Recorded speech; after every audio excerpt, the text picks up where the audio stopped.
Thanks, Inez. So yesterday, we heard CJ talk about growing your team, and we heard Spencer talk about effectively delegating. When you do these things, you'll probably be putting people in roles that they're trying for the first time. I'm here today to talk to you about how you can support first-time tech leads as they take on this role. Now, being a first-time tech lead is tricky. They have to learn the ropes while also leading a team of people. For those of you further into your careers, you may have forgotten what this feels like and what some of the challenges of that unique role were. I'm going to reflect some on my experience as a first-time tech lead, talk you through the difficulties I faced, and share the advice I would give a first-time tech lead knowing what I know now. I'll also share some tips on how you can offer support so that it's easy for them to enact this advice. So first, let's cover what a tech lead is. I know this is a kind of vague term that can mean different things at different organizations or across various projects.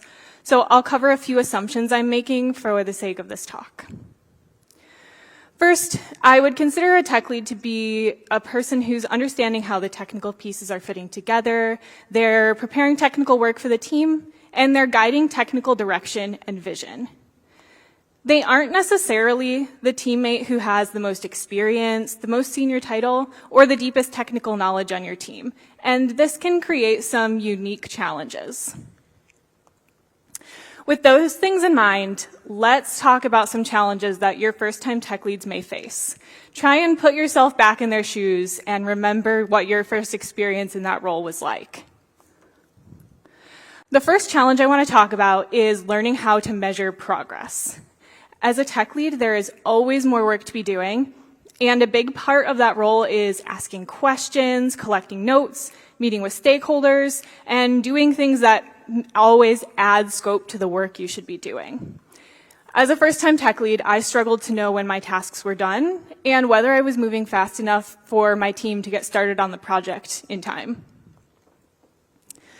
The second challenge that I want to point out is figuring out when a story is ready for work. It's always hard to know, should I add more detail? Are there edge cases I haven't considered? And this is especially tricky on teams with varying experience levels. So a very junior engineer is going to need a lot more detail to get going than a very senior engineer on your team. The third challenge I want to point out is figuring out how to fight perfectionism. Early in the strategy phase, it can be really difficult to share information with the team.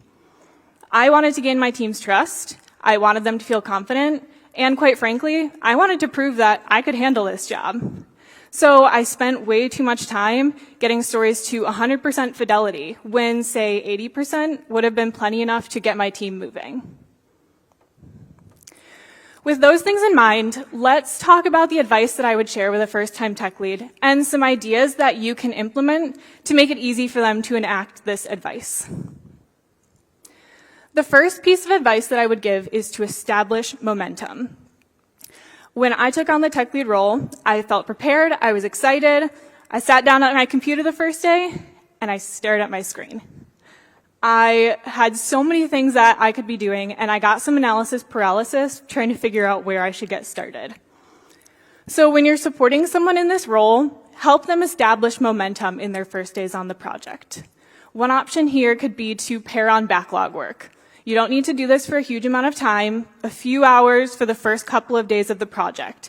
Just help them get moving and help them see that it's not so scary, they can get started, they don't have to do things perfectly right away.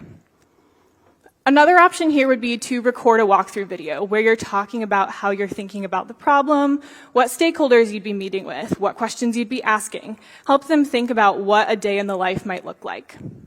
Overall, your goal should be to get momentum moving and make it seem less daunting to get started on this. The next piece of advice that I would share is to make sure they're asking questions regularly. This might sound obvious, but let's dig into it for a second. After I had gotten started and gained some momentum, I started to collect lists of questions throughout the day.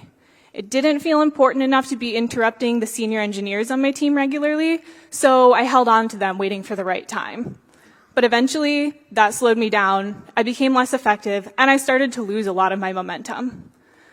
So as you're supporting first-time tech leads, create spaces for them to ask questions that aren't interruptions in your regular schedule. One option here would be to schedule regular touch points where you're talking through their questions. They can keep a running list and bring them to you.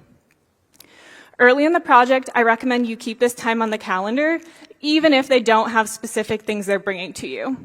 It's a good way to keep a connection point to the team because they can be a little lonely in this role for the first time, and oftentimes topics will come up naturally as you start talking. Another option here would be to create a running shared document where they can post their questions and you check in with them. You'll want to make an effort to respond to this regularly. So set aside time in your schedule to take a look at this and respond to at least a few of their questions. You don't have to hit everything, but the idea is to keep them moving. You want to make sure that the momentum they've established doesn't get stalled out. The third piece of advice that I would share with a first-time tech lead is to keep the team involved in decision-making. When I got started, I felt like it was my job to make decisions on who was working on what, how we were scoping our stories, and I was getting a lot of pressure from trying to figure out what to do there. Eventually, thanks to some great scheduling by the product manager on my team, I realized that the team can and should be involved in these decisions, and I didn't need to make them alone. So when you're supporting your first-time tech leads, help them get the team on a good schedule for this. One option here would be to have weekly refinement meetings where you're talking through upcoming work and figuring out what should be worked on right away, what the team knows they can handle, and what needs a little more refinement. Another option for doing this asynchronously would be just posting a list of these stories in Slack and giving the team a deadline. Hey, by Friday at 3, please have your Jira stories reviewed. I know, Jira, don't cringe. Overall, the goal here is that you have a group of stories each week, and your tech lead knows which stories the team feels ready to tackle, and which stories need to go back and have some further refinement done on them. The last piece of advice that I would share with a first-time tech lead is to take good notes. When I started as a tech lead, I had a note-taking system that worked great for collecting random facts for just myself. But it turns out a variety of pen and paper notes, post-it notes, etc. doesn't scale very well to tech lead work, where you're keeping track of release dates and what's been promised to stakeholders and what's going into future releases. So they'll want to be thinking about this up front. Share ideas with them on what makes for good notes. 3 things I realized that were missing when I started were notes that were searchable, could be easily reorganized, and could easily be copied into other tools so that I could share them with the team. Overall, your goal here should be to make them aware that whatever note-taking system they have, it might not scale to their work as a tech lead, and they want to be thinking about this up front before they're thumbing through 25 pages of handwritten notes. So when you're thinking about mentoring a first-time tech lead, these are 4 pieces of advice that you can offer them. Also, you should be making space to support them. So help them establish momentum early on, create safe spaces for them to ask questions regularly, help them keep the team involved in decision-making, and advise them on a good note-taking system up front. In doing so, you'll support them as they gain confidence, grow their skills, and ideally lead their team through a successful project as a first-time tech lead. Thank you.